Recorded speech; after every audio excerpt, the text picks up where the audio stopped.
It had only been a short time since Emily became a bride, but already her father-in-law, Richard, seemed different around her. There was something in the way he looked at her, a gaze that lingered too long, too deeply. Emily Carter had always felt a sense of ease in Michael's home, yet lately a subtle, insistent unease had begun to stir in her heart.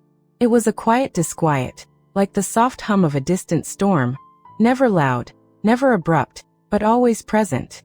Sometimes, it emerged in the way Richard, Michael's father, would look at her, a gaze that lingered too long, too thoughtfully, almost as if he were searching for something she could not name, something beyond her comprehension. She loved Michael deeply, trusted him completely, and felt safe in his presence. Yet, when alone with his father, a shadow of fear crept into her mind. It was irrational, born of imagination and a mind accustomed to caution, yet vivid enough to quicken her heartbeat, to make her palms sweat, to make her voice tremble when she whispered to herself in the quiet corners of the house.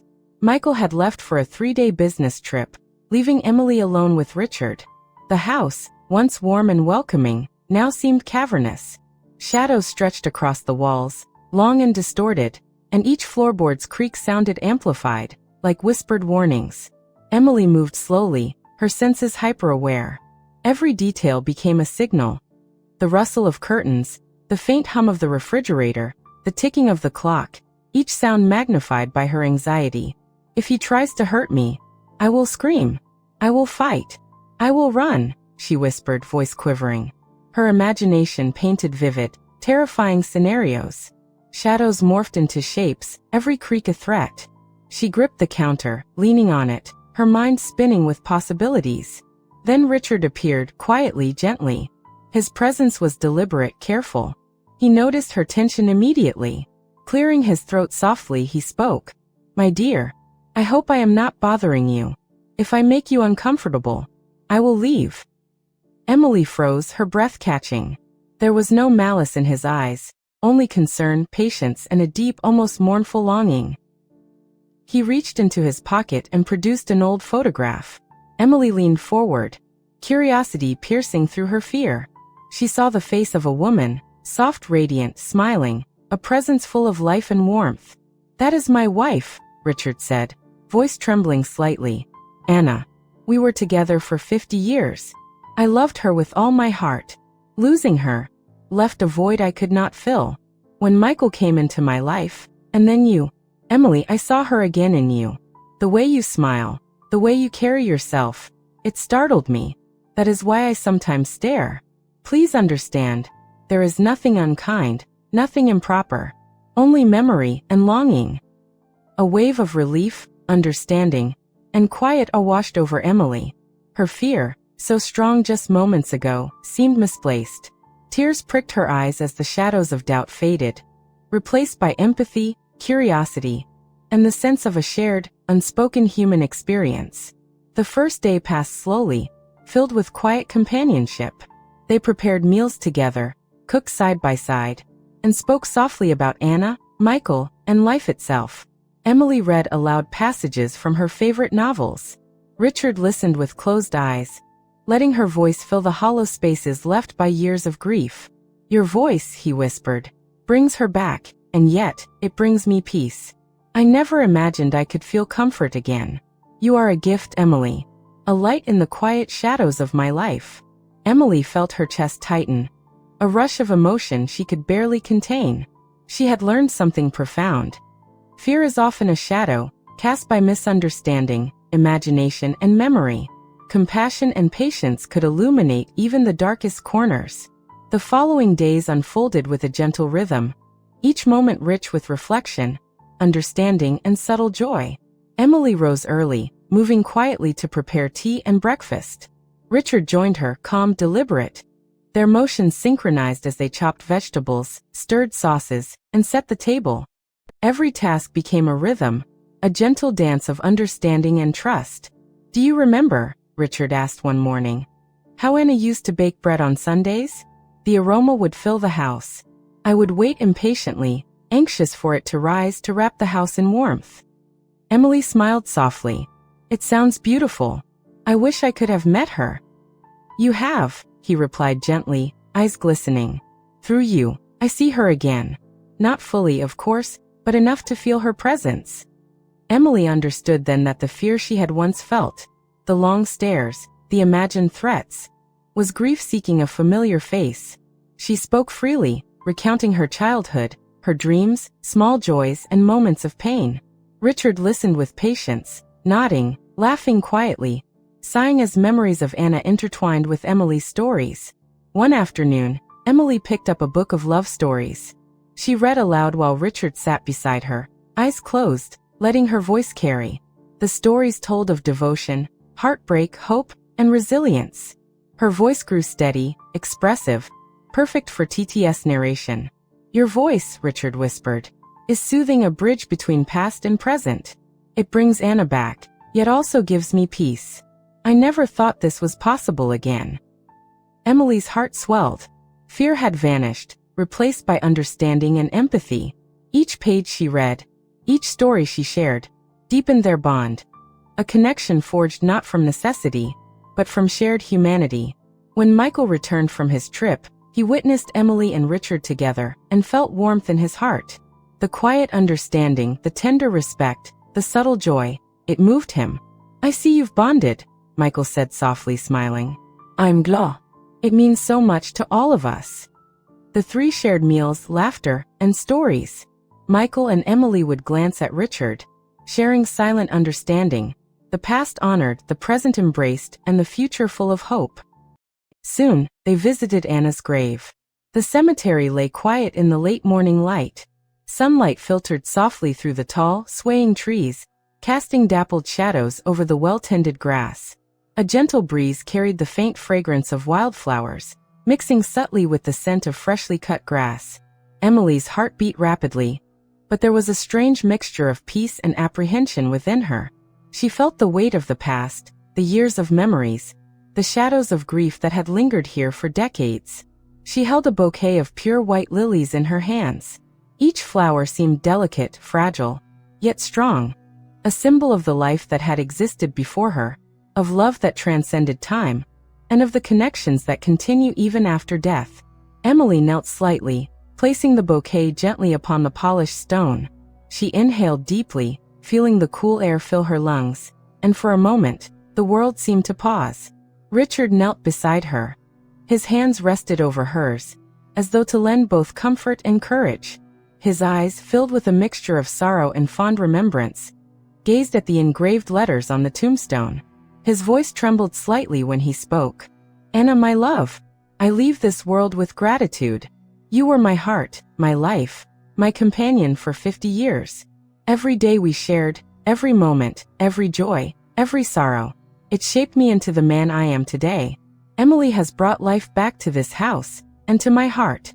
She carries your spirit within her in ways I could never have imagined.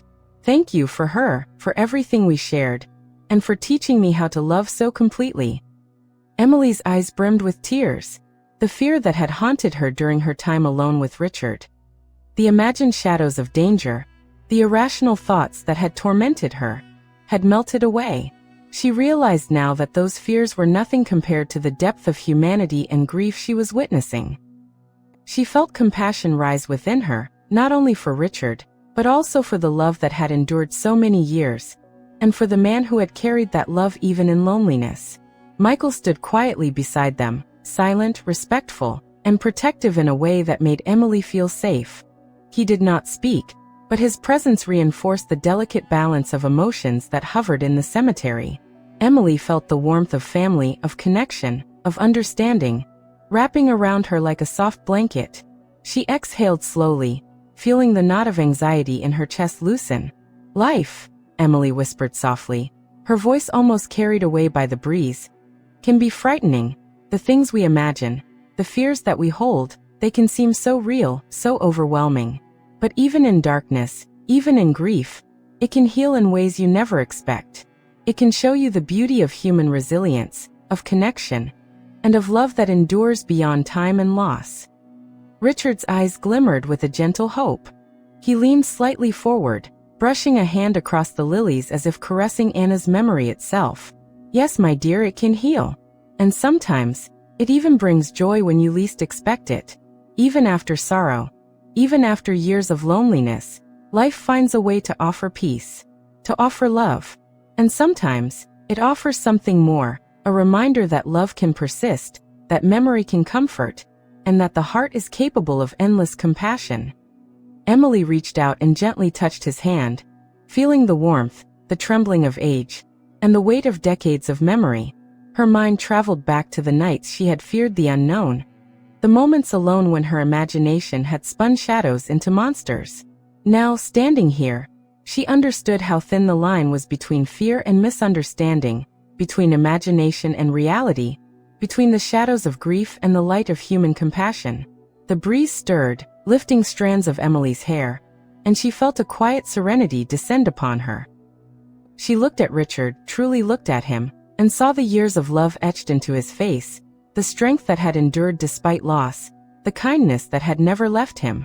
In that moment, she felt a profound empathy, not just for him, but for life itself, for the endurance of love, and for the fragile beauty of human existence. Michael's hand rested lightly on her shoulder, a silent support, and Emily felt herself grounded. The three of them lingered, letting the silence speak, letting the flowers, the breeze, the sunlight, and the quiet presence of memory fill the space around them. Emily reflected on her own journey, the fear she had carried, the shadows of doubt that had clouded her mind, and how meeting Richard, understanding his grief, and sharing in this moment of remembrance had transformed her perspective. "I understand now," Emily whispered, more to herself than to anyone else. "Fear, it's a shadow of misunderstanding. And empathy, compassion, that's the light that dispels it. We carry grief, we carry memory, we carry love, and we are stronger for it. Stronger because we connect, because we listen, because we care."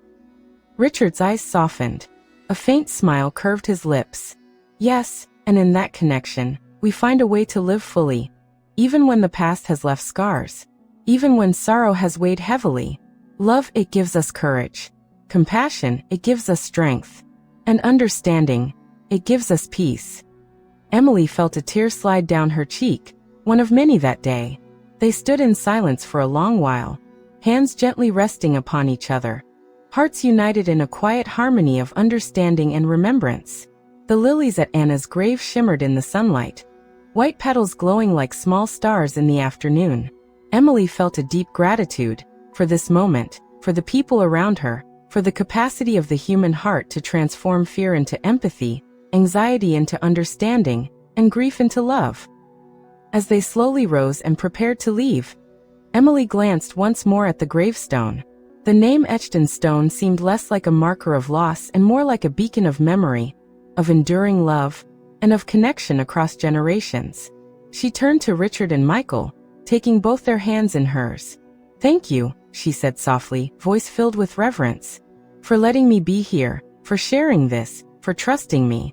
I understand now how precious these moments are, how fragile life is, and yet, how beautiful it can be when we open our hearts."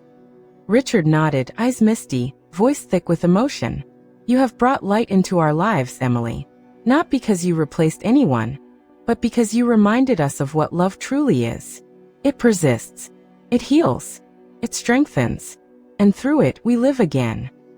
Michael's hand squeezed hers lightly. Family, compassion, understanding, these are the ties that bind us, that make life meaningful. We are blessed to have this, and to share it with you. Emily took a deep breath, feeling the warmth of the sun on her face, the gentle sway of the trees above, and the quiet peace of the earth beneath her feet. For the first time in days, she felt fully free of the shadow of fear, fully immersed in the power of connection, and fully alive in the presence of love that endured beyond fear, beyond grief, beyond time itself. As they left the cemetery, hand in hand, the three of them moved slowly, deliberately, savoring each step. Emily realized that fear is often born from misunderstanding, from shadows of the past, from memories left unresolved. Compassion, empathy, and genuine connection illuminate even the darkest corners. In these days, Emily had learned that the human heart could hold grief, love, and hope simultaneously. Richard had rediscovered joy, Michael had found peace in his family, and Emily had transformed fear into understanding, into strength, into the gentle, unbreakable power of love. Life, Emily reflected, is fragile, fleeting, and yet, in moments of connection, empathy, and compassion, it is infinitely beautiful, radiant, and enduring.